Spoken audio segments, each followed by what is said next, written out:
I'll give you the take-home messages up front. A presentation is not about you or me, even though we think it's about us. I mean, we're the ones who are up here talking about our research, trying to get a grant proposal, or trying to get our, when we're on the job and we're proposing a new product or something. It's really not about you. It's about what the audience perceives of what the audience takes away from what you're saying. Number 2, say things that are true.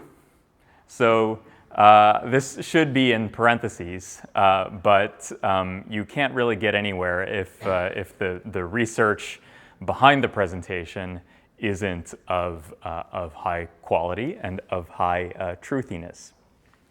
Say things that are interesting, and say things that are important. Say fewer things, but say them better. So don't give every experiment in your notebook, or even every figure in the paper, every data point in every figure. It can't all be that important.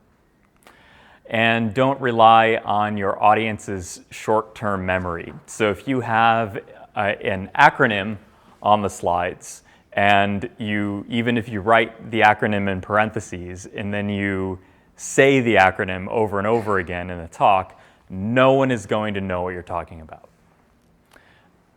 Okay. Those of you who just want the take-home lessons can leave now. Technical presentations have a lot of different purposes, and most of them are not good, in my opinion. You can't hear the presenter. There's too much stuff on the slides. How many people have seen Amadeus?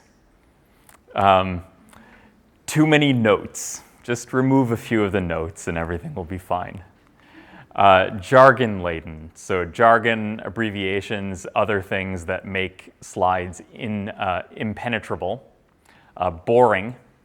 How many of us have had the experience of being in a talk, a department seminar, and losing interest after the first 10 minutes? For how many of us does this happen 50% of the time? 80% of the time.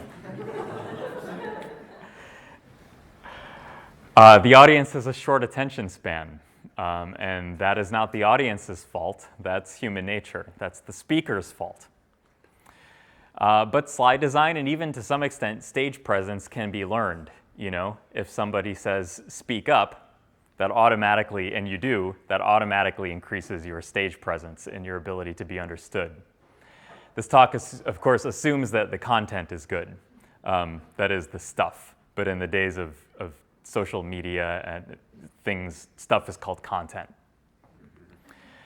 Don't use this presentation for itself, per se, as an example of a perfect presentation. So just like my dad said when he was teaching me how to drive, he said, "Do as I say, not as I do." For one thing, there are way too many words on this slide. There are way too many words on most of the slides, but I want to be able to provide this slide deck to you afterwards for your reference. Also, I don't have enough pictures. Okay, so my biography vis-a-vis, I don't know if that's the right Latin word. My biography, as it pertains to this talk, I've inflicted many presentations in my career. I've given probably 100 conference presentations and miscellaneous talks like the one you're listening to now. I have 100 videos on YouTube. I've given 40 departmental seminars, 13 job interview talks, 1,000 course lectures, and over 1,100 talks and lectures. But if you calculate it out, that's 4 person years with respect to all the attendees. So it's a lot of time speaking in front of people. As the victim of presentations, I've been to more than 1,200 scientific talks, been to 45 job interview talks. Oh, I don't have another bullet. I went ahead too soon. Okay, so that's a lot as inflictor and victim. So I have I have some ideas. Some of these things might be helpful to you. So the goals of a presentation, no matter what the goal is, and that could be to teach someone your results. Often in research, that's what it is. To get a job, many of you will be giving a talk as part of your job interview. To get funding, so within a company to allocate resources toward your project, or maybe if you go on into research at a university or a national lab, you will need to give talks in a competitive way. To be interesting, sometimes your topic is just to be interesting. I mean, suppose you are speaking to high school students and you want to motivate them into going into science or engineering.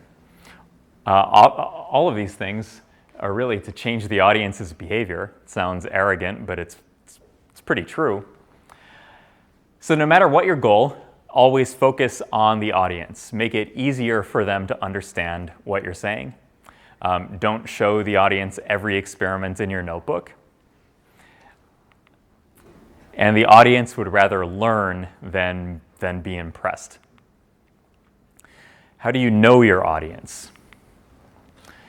No matter who your audience is, you will be the room's biggest expert in your topic. If you think that that's your PI, then the goal of grad school is to make this true. Potential audiences are colleagues and collaborators, so starting from people kind of in your area. Colleagues and collaborators, non-collaborating topic experts, so maybe people who are at a very specific scientific conference symposium who are in your general field but who are not collaborating with you. There are technical non-experts, so maybe people who, so maybe if you're a chemical engineer and you're talking to a bioengineer, that would be a technical non-expert in your topic. They're expert in something. Technically minded non-scientists and engineers, so this could be journalists, for example. Non-technically minded non-scientists. These could be friends and family who may not know the laws of thermodynamics and Maxwell's equations as well as you do. Straight up friends and family. And no matter what where on the hierarchy your audience is, it's best to aim 1 to 2 steps lower than where you think. Because someone who's at I've often had the experience where I'm at a conference and I use some jargon or something, or I say something that seems obvious to me, but even though the room is full of topic experts, I get questions that in my mind are obvious, but obviously they weren't obvious because an expert who is this top level of the list is asking a question that maybe a technical non-expert would ask. So always aim 1 to 2 steps lower on this chart. I don't mean lower in any other sense than on this chart.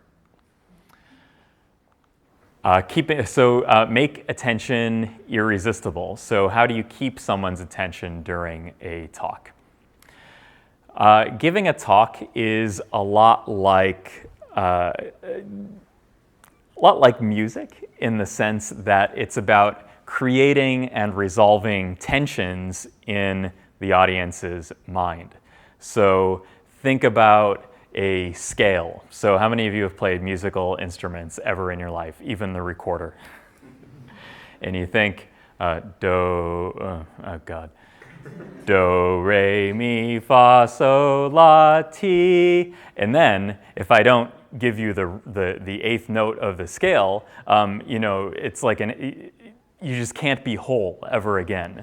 So the idea is to create these tensions and then resolve them with your solution to the problem. So you want to set up these puzzles and then resolve them.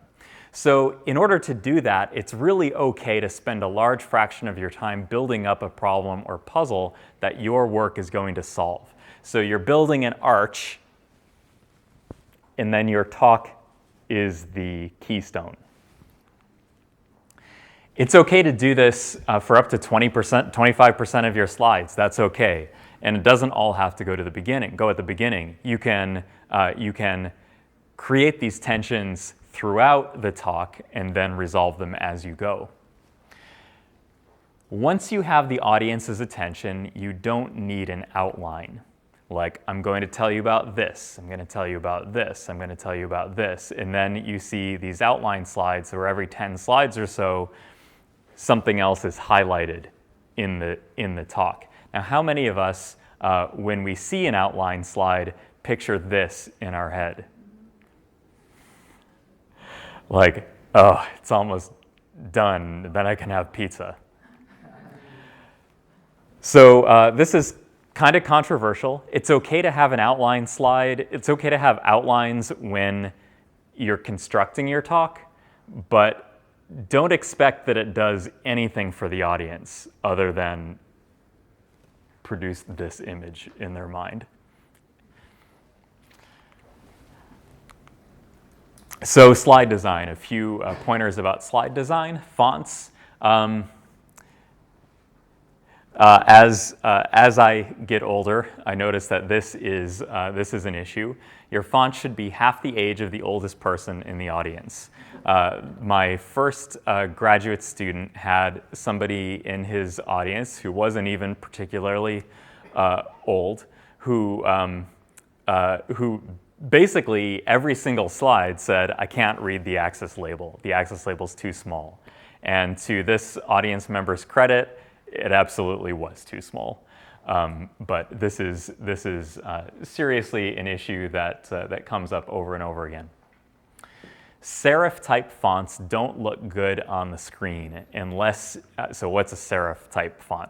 A serif is this little piece of the S here, and this little piece of the S here, this little thing on the R, this thing on the R, that fonts like Times New Roman, Palatino, Garamond have that ease reading in books, but that look on a slide like it was written in 1900. So use sans serif fonts. So notice on this, which is Calibri, I think, the D has none of these things on it. It just looks simpler. It's easier to read on a screen. I don't know why. It's human perception and cognition. Use minimal text, so absolutely the opposite of what you see here. Convey one idea per slide, and use simplified versions of the figures from your papers. So sometimes a paper, just because you need to get everything in the paper, you have lots of different data points that are all multicolored, and you need to look at the legend, which has 10 entries in it, in order to figure out which one. Now, it's arguable whether or not we should even do that in papers, but definitely not in a talk, because if you have to pick out one of these plots from all the others, it's going to be really hard for the audience to figure out what's going on. So here is an example of a slide. I made it, so it must be good. This is kind of an idea. This is the results of a molecular dynamics simulation of some semiconducting polymers. And during this talk, I mentioned void space, and I might use the laser pointer just to point out the void space. I have a simple statement here that basically says what's going on here. I don't have a list of 5 or 6 bullet points. And then again, down here, I have one statement and a couple of pictures. And I would argue, and every time the slide comes up, I kick myself for not fixing it, that 9 entries in the histogram are too many, because I'm not usually going to talk about every single data point. Okay, more about slide design. Remove detail from your slides if possible, because you're going to be held responsible for everything that you put in the slide. So in an exam or in a symposium, a conference symposium presentation, if there's something on your slide you can't explain, you have to get rid of it. So there's a saying, and I never remember what the saying is, but it's like you're kind of creating your own torture equipment. Your slides are the things that are going to be used as a weapon against you in the Q&A session. So if the slides are easy to negotiate, the questions will be. Videos are always memorable, but make sure they work. So making this up, when a presenter says, I have a video, oh, it's not working, never mind. How many times does this happen? What percentage of the time? 50% of the time. So make sure the videos work. Even if it's your laptop, put it in presentation mode. Put references close to the facts. Don't bury them all the way at the bottom, particularly when what you're talking about isn't your work. Suppose you have some slides at the beginning that talk about what has been done in the field, and oftentimes what you see are 4 or 5 different panels in the slide, and you have the presenter has one reference down at the bottom, or 3 references down at the bottom because they came from 3 different papers. But we don't know which object corresponds to which papers. So put it right near the image that you're talking about. For the references, if it's not your work, it's sufficient to just use uniquely identifiable information. So Smith et al. Journal, year, volume, first page is good enough for a reference. For papers from your own research group, it is very nice to your lab mates to list all the names and to bold your name.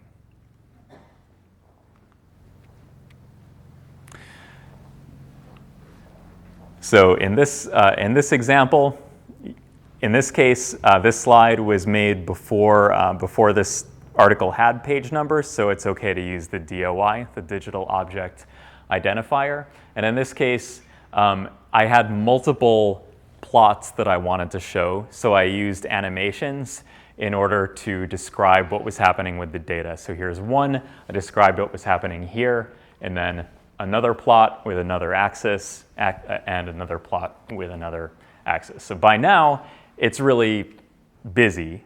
But if I had put all of this up at the beginning, it would be incomprehensible. But with the animation, it makes it easier to see what's happening.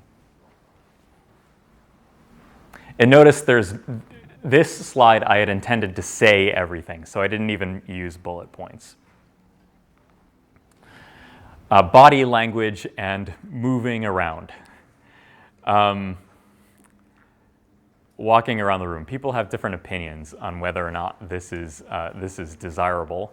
I happen to think it is. I have been walking around. I think it would be somewhat less interesting if I were standing here the whole time. But opinions differ among experts. I just think it's better to be interesting, add this one extra layer of being interesting by talking to this side of the room versus this side of the room. But avoid fidgeting. So moving around deliberately is a lot different from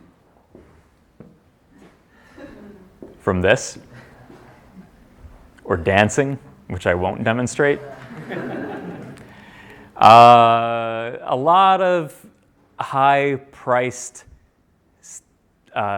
communication coaches will tell you to give 1 point to one person, and another point to another person, and a third. I think that's really creepy. And it makes those people feel really awkward, like they're being singled out. So I think this advice is crap advice, but if it works for you, you don't have to listen to me. You can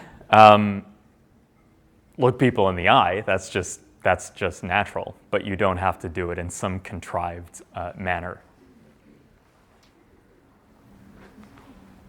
It can be okay for smaller groups. So if you're teaching a class or a discussion section, or you're on a job interview committee, and 3 people are in the room, or maybe up to 10 people in the room, this makes sense, because it would be kind of weird to cover all 10 people in one sentence. It's impossible, of course, to look somebody in the eye in a really large auditorium, just because who knows, like if you're standing up on stage and you're looking at the audience, no one can tell who you're looking at anyway. But it's always helpful to visualize that you're talking to someone. It often helps to focus on the most engaged members of the audience or return to them, although you don't have to give one sentence to one person. This is new to me. Sometimes there's a collaborator at Imperial College, and every time I'm at a conference and this collaborator is in the audience, he's just an exceptional audience member, and looks at me and like smiles and seems interested.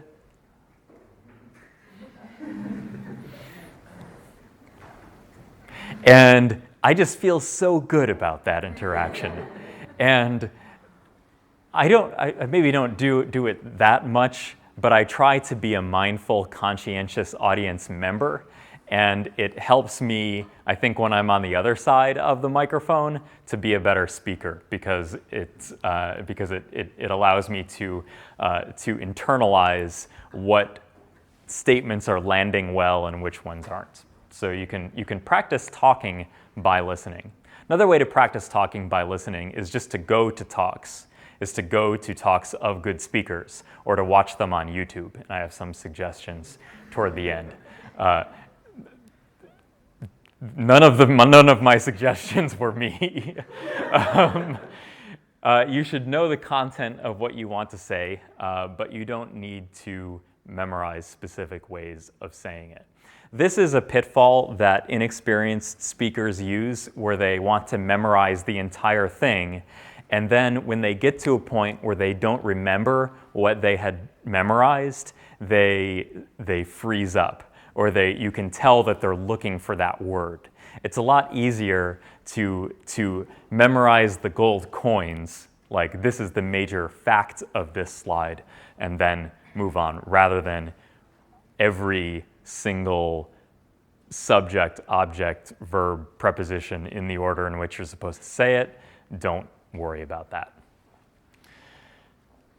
Talking to a group is a lot different from playing the piano or being an athlete, where your preparation, it's pretty clear when you go to a figure skating competition that if you're an average person in the audience, that you would never in a million years be able to do what they do.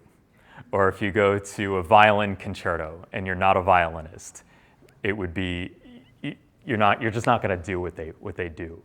But when you're at a lecture, all they're doing is talking. Like, words are just coming out of their mouth. I could do that. But so what ends up happening is that that person actually did prepare quite a lot. I mean, you go to to take it to the extreme, a political speech or a play. I mean, there's a lot of preparation that goes into that. But it looks more accessible, right? It looks like, well, I don't need to prepare. But these people did prepare. It doesn't come through the same way as it does. So the preparation should be invisible. There's no way to get better at public speaking. There's no better way to get better at public speaking than to force yourself to do it. So you have to do it, and it takes a lot of, unless you're just naturally charismatic in front of crowds. Most people are not. I'm not. It's a very learned thing, and you just have to do it to get your pulse rate below some threshold number. Like the first time you do it, your pulse rate might be 120 with some abnormal ventricular contractions thrown in. I know from experience. But now, okay, maybe 65. Ask questions at conferences and seminars. Even though it's going to make your heart pound, that's good. Those are bicep curls for your heart.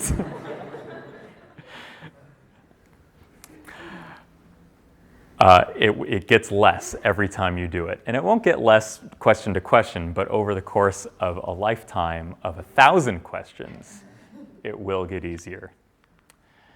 Volunteer for speaking roles. So if your lab is hosting a walkthrough of high school students or a company, then volunteer to do the demo. There is training available, so a lot of people who are interested in public speaking and speaking off the cuff do join a Toastmasters organization, so that could be very useful. I've also heard, I've never done this, but it would be really cool to try it, is comedy classes, so improv classes. I've heard that that's really useful. You can consider starting with a joke to kind of warm the audience up to you. So this is a slide from my job interview talk, and it was on organic or plastic electronics. And I talked about how solar cells made from these materials were now more than 10% efficient, and how charge transport was better than amorphous silicon. And these are some slides from the Lighting Africa initiative. And I said that mechanical failure mechanisms were dominant during the field test. And then I said, so this is the proximate goal. This is the long-term goal. And this is Mr. Data from Star Trek. And I didn't use this joke during my job interview talk because this event hadn't happened. But I say that, that Mr. Data and Star Trek motivated a lot of my research choices, and making things like robot skin was important to me. And when that was written in an article about me on the NIH website, Brent Spiner, who plays Data, retweeted it to 1.5 million followers, and that was the happiest day of my professional career. And then it's just the right kind of joke that, even though it's obvious that I had practiced it, it still comes off fresh for some reason, and I like it. I still use it. Okay. Non-words, speaking style, and speaking volume. So what is there to be learned about the actual vocalizations that come out of your mouth? We all know that it's best to avoid like, you know, so. This is easier said than done, and it's not as big a deal as speaking coaches think it is. Human beings have a remarkable ability to listen to what their conversation partner is saying and making sense out of it, even if the person isn't speaking in complete sentences. How often do we say something new? Do we say something to our friend that's a complete sentence? Less than 50% of the time. I love 50%. It's probably less than 50% of the time. You can minimize. Now, you don't want half your speech to be so, like, you know, whatever. You can minimize your non-words by speaking slowly and considering what you're going to say before you say it.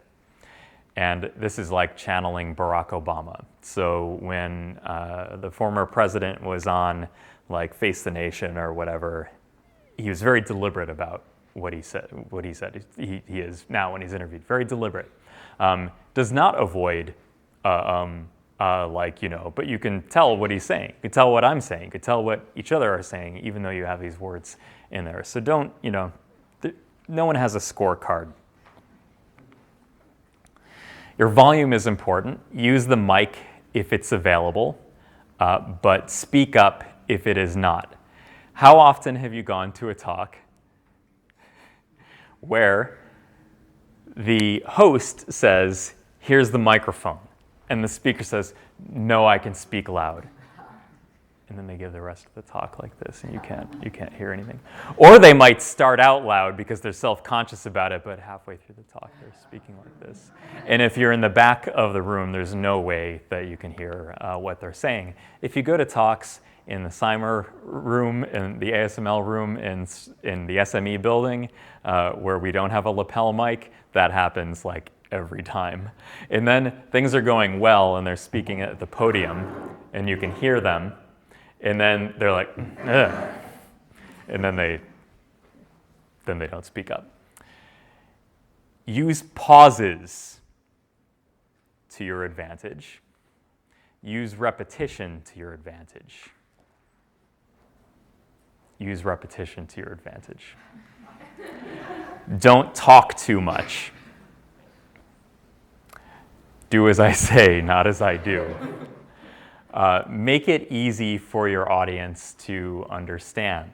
Your audience is hearing about your work for the first time. Keep your language and depth closer to the surface. Experts can always look up your papers. So what do I mean, keep your language and your depth closer to the surface? So when I teach or when I give a conference talk, this finger represents the level to which I'm speaking, normalized to 1. This finger represents the depth of my knowledge on a particular topic. And ideally, it would be down here most of the time. But sometimes we get into the red zone, where if someone were to ask me a question, at that moment, I would not know the answer because everything I know about the subject is on the slide. So, but if I'm speaking at a higher level, I can mask some of these deficiencies. Non-experts will get nothing out of your talk if it is larded with details. So even if the first 5 slides are, okay, so how many of you have had this experience? The first 5 slides are, energy is a really important challenge, cancer is a really important challenge, this, and this. And then there's like a cliff where there's like slide 5 and slide 6, there's no connection between the two because you go immediately from the big picture into the really minute details, and then the rest of the talk is completely over your head. This happens to me constantly. So ease into the details if you must, but if you are talking about every experiment in your notebook or every experiment in the papers, that is too much detail. So some people may think that, well, I did all this stuff, I might as well show off, right? I might as well put it all out there. I mean, I was in grad school for 4 to 6 years. I should just talk about all of it and be super impressive. That's not the right way to look at it. The way to look at it is to synthesize the details, to demonstrate your mastery of the fundamentals of what you're talking about. If someone asks you for the details, you can give them the details. But if it's, now of course there will be details that are important. There will be subtleties in every worthwhile research project. There will be subtleties and details that are important, but not every detail is important. Some are just confusing. And if you know the details, it creates a mastery of the fundamentals in your mind, and that's what you want to convey to the audience. It should all be comprehensible. There's something called the curse of knowledge. The curse of knowledge is an incorrect theory of mind that makes it really difficult for a speaker to, or a writer for that matter, to internalize that the person they're talking to doesn't know what they know. And there's the classic example of a toddler who's in the room with another toddler, and there's a toy on the floor, and they both see it. one toddler leaves the room, and then the toy is hidden in a toy chest. And then the first toddler will assume that the toddler coming back into the room will immediately look for it in the toy chest, even though they couldn't possibly know it was there. So does this poor theory of mind disappear at a certain age? It's probably a slow progression from toddler to adulthood, where we still kind of have this kind of messed up theory of mind where we automatically sort of assume that everyone knows our facts and our jargon when they don't. You can include details, if you want, in backup slides that were deleted from your master presentation. I don't do this because there was probably a reason I deleted it from the master presentation, or from the main presentation to begin with. Probably because I didn't want to talk about it. And if it's a backup slide, you could just say, I did that experiment, these were the results, without going to your backup slide. If it's in the backup slide, you're responsible for everything on the backup slide. So why would you torture yourself in that way, or make yourself susceptible to torture? You don't have to sell the farm. Again, you don't have to give every detail about your topic. This is an example of repetition. Avoid talking to the limit of your understanding. There's a technique. This is a little bit of a cynical technique where you can say, we did this, you can ask me about it later, or baiting questions, so that sometimes there's a hard limit on the time for Q&A, and maybe you're the type of person, or maybe it's one of the first talks you've given, and you don't really want a long Q&A. So maybe someone will ask you what you asked them to ask you. Ending early can be good, although one time I was in a PhD defense and it was over in 43 minutes, and one of the committee members said they had the full hour, there was plenty to talk about. So ending early can be good in some types of talks, like updates, but I think in exams, particularly dissertation defense exams, take 50 minutes. Practice. Practice doesn't make perfect, but it makes better. It's good to practice which slides are coming next. It's awesome, by the way, to have a monitor the way that rock musicians have monitors, because then you don't have to keep looking around. So this room I love giving talks in, and also the Booker room up on the second floor I like giving talks in, because there are those screens all over the place in that room, and it's very easy to walk over here and pretend like you're talking to an audience member when you're really looking at your next slide. It's good to practice what you're going to say. Physiologically, it's important for your mouth and your vocal cords to remember what it's like for those words to come out of your mouth. Slide design. When you're practicing, if a slide comes up and it doesn't make you delighted to talk about it, either change it or delete it. You should want to be excited about the slides you put up there. If a slide comes up and you're like, ugh, just get rid of it. You know what? You know why? Because no one knows it was there to begin with. You might as well sound good talking about it. Watch good talks. Your brain will automatically emulate this style. Here are some examples. Sangeeta Bhatia was actually a former professor at UCSD. Now she's at MIT. She has a TED Talk fairly recently. It's really good.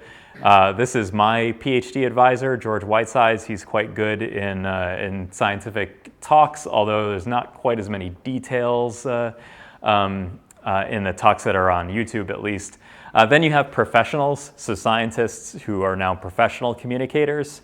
I would really like to see Neil deGrasse Tyson someday give a talk on like cutting edge data, just because I want to see what a professional looks like giving talks like that. That would be, I would pay $100 for that. Okay, technology. PowerPoint is technology. When I was an undergrad, we were required to our group meetings to bring overhead slides on acetate and I'm not old, but PowerPoint is actually a relatively new thing, believe it or not. Make minimal use of the laser pointer. Don't be Zorro. There's Zorro. Who's Zorro? Antonio Banderas. Zorro was this swashbuckling swordsman who, went like this. That's my impression of Zorro. But you see people give talks where they use the laser pointer like this. Like, see Zorro here. What they really mean is, this is Zorro. Don't be Zorro. Use reveals on the animations tab to guide the eye of the audience. So I like text reveals because they allow you to focus on one point at a time. Fading transitions. I used to love fading transitions between slides where it's out, in, out, in. But then if you have a remote slide advancer and someone says, go back to slide 6, and then you have to fade through a whole bunch of stuff. And it's even worse for like big animations that come twirling in. Those are just, never use those in a scientific talk. Remote slide advancers. I like the Logitech. I find that it has a very nice matte finish. It feels good against the skin. Use rechargeable batteries for regular gigs. That's just to be green. But they don't work that well in slide advancers. I can never quite get the battery thing all the way to the top when I'm using a rechargeable battery. But be ungreen for a job interview. Just use fresh disposables for the most important talks. Bring a change of batteries. One time I was at a talk and it was just so cool. It was like he had like batteries in his pocket. And the laser pointer went out, or the slide advancer went out, and he just kept talking while removing this. It reminded me of the scene in Terminator 2, where the T-1000 is like emptying the clip at Arnold Schwarzenegger, and then without just blinking, he just loads the next magazine. Keep the USB receiver clear. If it's like a stone podium, it might be a problem, or if your batteries are low.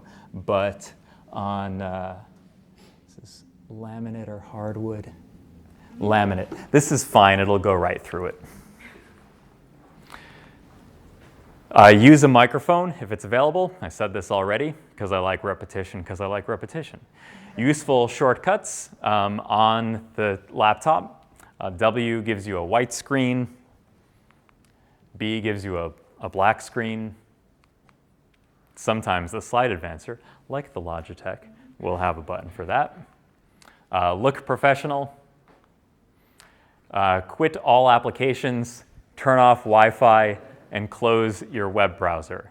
Close every application and disable banner ads or banner notifications that come up, because suppose your talk on PowerPoint, this shouldn't be a problem because that automatically shuts down banner notifications. But if your talk is on a PDF, sometimes it is, we don't necessarily care what the latest Facebook post was. Turn off Wi-Fi, because how many of us have been in this situation where Sheraton Wi-Fi is asking you to join, and maybe it's not your talk, but it's someone else's, because the hotel Wi-Fi keeps coming on. And close your browser. Why? Because we don't want to know what you were looking at in the hotel room the night before the talk. And apparently 90% of the time it's cat videos on YouTube. Despite your best efforts, some disasters may occur. And as bad as we think these things are, the audience is pretty forgiving of AV, audio video issues. So the minute that it takes for our slides to appear before we've either selected the right resolution if it doesn't work automatically, or maybe the presenter view shows up on the screen, oh my God, and everyone can see the notes, hi, my name is Darren Lipomi, on the bottom. That's okay, the audience is forgiving of that because it happens a lot. What you don't want to do is get flustered, because in the 30 seconds that it takes to fix whatever issue that is, of course, it's going to feel like 10 minutes. It's going to feel like an eternity. But the audience doesn't care. There's, oh, I can respond to that email now. Repetition is good. Run through the whole deck in presentation mode before your talk, even if it's your laptop. Some conferences, this is for conferences, have a speaker ready room where they have exactly the same connectors. So whether it's RGB or HDMI, and they have the projector there, you can go there, no one else is around, you just go there, make sure your slides work when connected to the equipment. Make sure you know, if there's no speaker ready room, what the video connection is, and if you need the right or multiple dongles, that is, adapters. If you blow it, and chances are you didn't, nobody in the audience but you perceives your failure. So with that, I would like to open the floor for questions. Thanks very much for your attention.